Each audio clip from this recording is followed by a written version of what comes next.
Hi, I'm Marc and welcome to another great crime story for you and your kids. The Three Investigators and the Mystery of the Vanishing Treasure by Robert Arthur. Officially, this book is intended for ages 10 to 13 or 11 to 13. But in my opinion, the books are suitable for ages 11 and up, no matter if 21, 51 or 91. And that's why I have the Three Investigators again for you in my video today. In today's case, a fabulous jeweled belt that was once owned by the ancient empress of Japan is stolen. And that during the opening hours of the exhibition, which Jupiter, Pete and Bob are visiting at precisely that moment. The three investigators are ready to take action, but the Patterson Museum officials turn them away because they are too young. But Alfred Hitchcock has another case for the boys. For a friend of Hitchcock's, they are supposed to solve the riddle about gnomes who are ravaging her house. Yeah, seriously. Even I can't do that without laughing, but it is a fact. And the three of them also witness such a gnome themselves, who looks suspiciously like the Gnome King from an old children's book.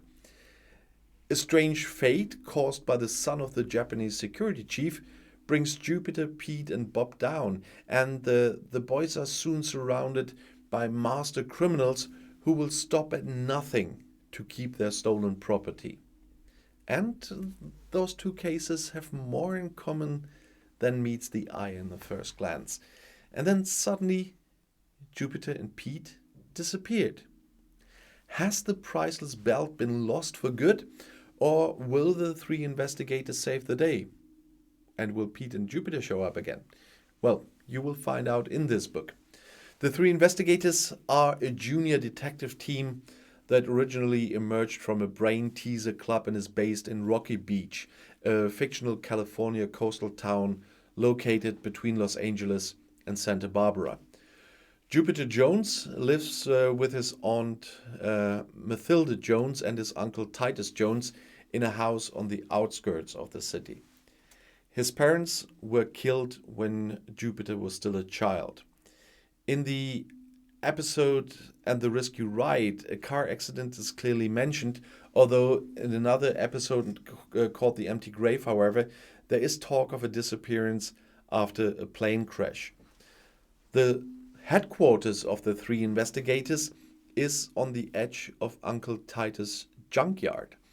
It is a caravan with various secret exits, and it is an office with a telephone, a laboratory, and a darkroom, and I mean the photo one. Many other utensils, such as listening system or a periscope with which you can look outside from the darkness of the control center, Jupiter has assembled over time from old spare parts from this junkyard. Less is known about Peter and Bob's place of residence.